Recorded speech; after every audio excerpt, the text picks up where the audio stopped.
Welcome, class. We're going to try something a little bit different today. The first thing you're going to do is you're going to go and get this paper, or if I've already given it to you, then you're just going to go ahead and cut out all of these pieces, and you're going to color code them the way that I've got them shown on underneath here. I'm showing it on a blue piece of paper so that you can see all the pieces a little bit better. You'll notice that all of the arrows that say force and wave direction are all the same color. I've colored them with green highlighter. I've cut out both types of waves, the compression wave and the transverse wave, into separate pieces. I've cut out all of the titles, and then I've got all of the other little pieces cut out. I have crest and compression, both with bright pink, both the words amplitude underlined in blue. I've got wavelength in that red salmon color, and I've got refraction and trough both in yellow. If you will pause the video, cut and color code these to this point, then we will continue with our lesson when you hit play.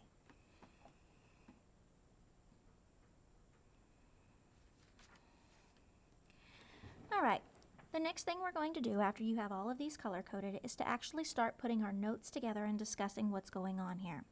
So we're simply going to take off all of our extra little pieces, and I want you to place the two waves about a third of the way down the paper, down the paper, and then about 2/3 of the way down the paper. You'll also notice that I've titled our page The Parts of a Wave. In order to talk about the parts of a wave, we're also going to have to discuss some of the different things and characteristics of the different types of waves. So one of the first things we need to do is we need to talk about the names of these two types of waves. Okay, the top wave is a transverse wave. Hopefully you've done enough work so far that you already knew that and you are ready to do this one. The other one is called a compression wave.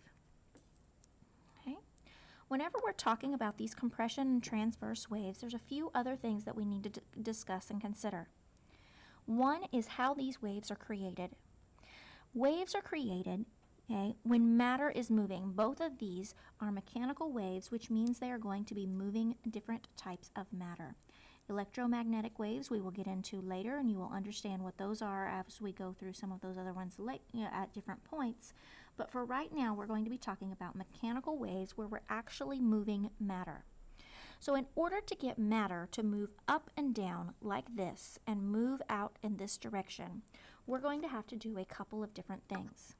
So our wave is going to be going this direction. In order for our wave to go that direction, this is going to be a transverse wave. If you think about it, is a wave kind of like a water drop. So up here in this top corner, if you'll just take and draw a little water drop, and that you'll have an arrow going down above it so that you know that that water is going down. When that water is going down and it hits the surface of the water, you know that those waves start going out in circular motions out around the wave. But you'll also notice that they don't just go down. They are actually moving out away from at a 90-degree angle.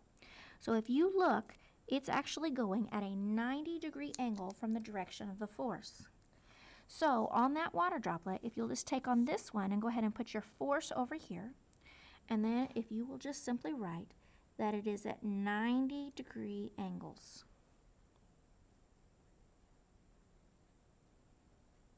Okay, is a 90-degree angle to the direction of the force.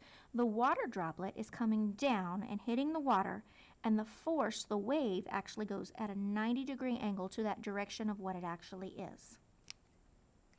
That is unique to transverse waves. If we're looking at this other type of wave down here at the bottom, the compression wave, we know that the wave is also moving this direction. But in order to get that to move that direction, we've got to force it to go this direction. So our actual force is going the same direction. So in compression waves, the force is going the same direction as the force. Okay. This one is at 90 degrees angles, so you have the two different directions This one, you have the force and the wave direction going in the same direction. This is what usually gets people confused, but this is the key defining point that helps you to understand what is going on. Okay? This is very much like a sound wave. So up here by compression, I am simply going to draw kind of like, the start of a triangle, but I'm going to put an oval down here at the bottom. I'm going to color it in, and then I'm going to put an oval up here at the top, and then I'm simply going to put some little waves like this to help you to know that it's a sound wave. Okay? And then if you will draw kind of like a weird looking number 3 and put a little line inside of it, that helps you to understand that that isn't, that's what you're hearing, and that is your ear. So you've got your speaker and the sound moving towards the ear. All right. The next thing we're going to do is we're going to start talking about the different parts of a wave. Okay? One of the things that we need to know is how long a wave is, because the different types of wave helps us to understand what is going on. So I have both of my wavelengths the same color here, because we have a wavelength on the two different types of waves. Okay? The first one we're going to look at is the transverse wave. So if I am looking at a wavelength on a transverse wave, I want to know how long each wave is. And there is a key here. In order to be able to understand how to measure a wave and how long it is, I have to measure from one point to the same point on the next wave. So if I look at the resting point, the normal line where that is, if that was not causing a wave, the water level would be right here. Or if I had a string and I was not waving it back and forth, that is the normal spot of that wave. The wave line goes above and below that normal. So when I'm looking, I can go from a few different points. I can go from the beginning of where it is on the normal to the beginning of the next wave on the normal. Okay, I can measure that exact distance because it's from one point on the first wave to the exact same point on the other wave. The next thing I can do, the other two really easily identifiable points, is from the top or the bottom of the wave, because I could very easily go from the top of the wave to the top of the next wave. Or I could go from the bottom of the wave to the bottom of the next wave. Okay? All three of those are ways that I can measure wavelength on a transverse wave. The key here is that I'm going from the point on one wave to the same point on the next wave. But if I'm looking at this, I can this point, these high points, have a name. These high points on a wave, okay, I'm going to switch back to my pink here, and I'm going to put a dot right here at the top of both of those waves. Actually, I'm going to go ahead and do it on every single one of these those high points. Those high points also have a name. Hopefully, you've already looked and you see that crest and compression are also in pink, and so I'm just going to put over here above one of these other ones that my pink is crest. That high point on a transverse wave is called crest. So I can measure from where it crosses the normal to the next wave where it crosses the normal, or I can measure from crest to crest, or I can also, I'm going to grab my yellow highlighter this time, and I can also measure one from the bottom point to the next bottom point. Those bottom points, where I'm coloring those yellow now, I know it's a little hard to see on the screen, but I'm coloring those yellow, those are our troughs. So on our troughs, I can measure those this way as well. Okay? So if I'm looking, I can measure from crest to crest, from normal to normal, or I can measure from trough to trough, the same point on both waves. Okay? The only thing we have not discussed on this transverse wave now is the amplitude. Amplitude is the height of the wave. It tells us how much force is being used.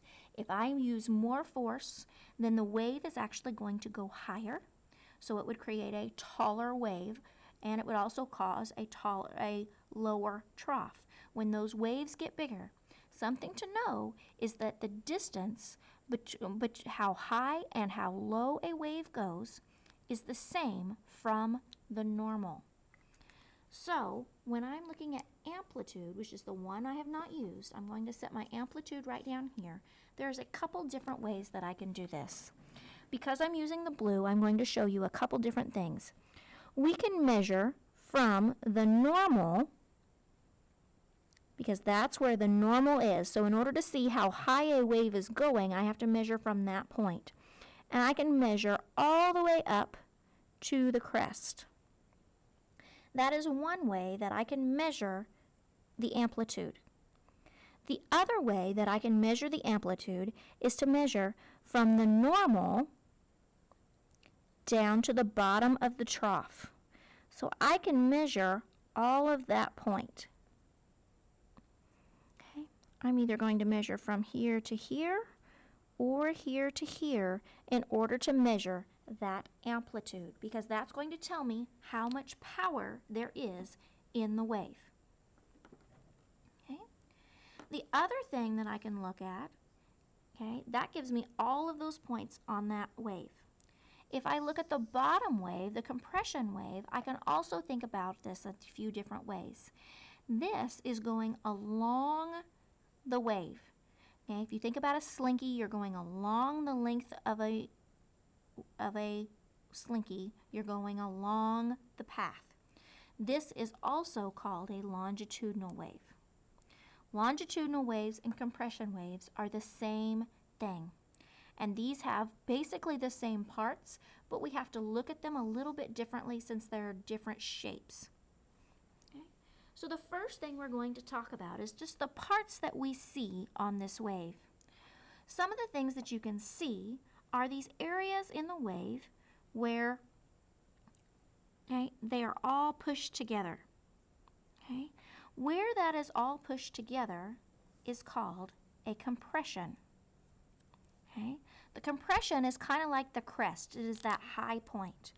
So when I'm looking at that compression, I'm actually looking at that whole area right in here. I'm marking it with the pink since the compression I have in pink there. That whole area where those are all squished together. That is an area of compression where those particles are pushed together.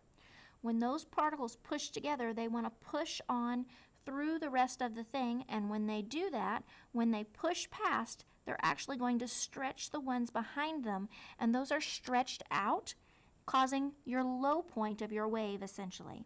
And so that is actually right beside that. I'm going to use the yellow because that is our rarefaction. Okay? So you need to kind of mark that so that you can see it real well and real clearly. That is going to be our area of rarefaction. Okay? So the things we've got to do, since we have our 2 points here, if we know what these points are, we should be able to figure out the amplitude and the wavelength. Those are the two that we have left. Okay? The amplitude is talking about how much power there is inside that wave. Okay? The amplitude is going to talk about how much power there is. If I have more power, then I'm going to have more of these waves pushed together. I'm going to look at how closely are those pushed in there together.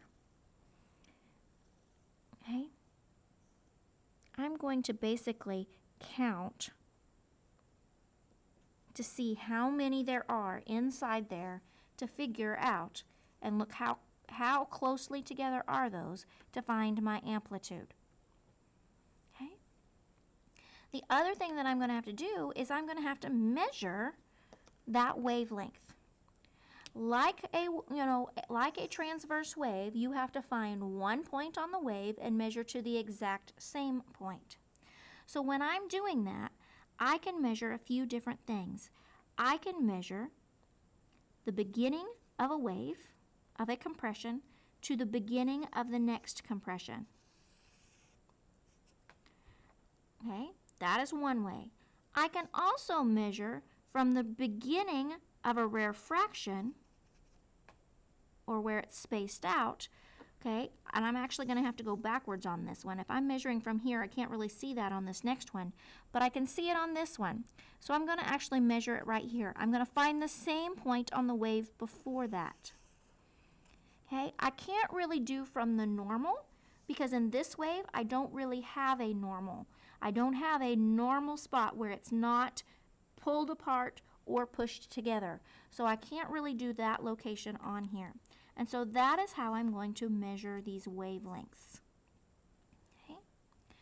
So these are the different things that we're doing, and we're going to glue these all on here and mark these, but I'm going to show you kind of how it looks on a regular white piece of paper on one that I already have done. You can do this where it looks very neat, okay, looks, you know, where everything is labeled. I've also got a few other things on here because these waves, okay, these transverse waves, we're going to have light waves that resemble these, and we're also going to use this whenever we're talking about water waves. Light waves are electromagnetic waves, so they're not actually moving particles, but they're using the same basic process, and we will talk about that process whenever we're doing those. Okay, I also have the normal listed on there since that is a new vocabulary word. The last thing that you're going to notice is the examples of the compression waves. We use these in sound, echolocation, and sonar. Also, with our force and wave direction, I put them down here as opposed to putting them along here, you know, whenever I was doing that on my other paper. But you'll notice I also put on here that they're parallel. Okay? Transverse waves, remember, are 90 degrees to the direction of the force. Compression waves or longitudinal waves, the force and the wave direction are parallel to each other. They are going the exact same direction. Please learn these. These are going to be important for the next 3 chapters that we do, so please take the time to learn all these parts. You are going to be tested on them. Thank you.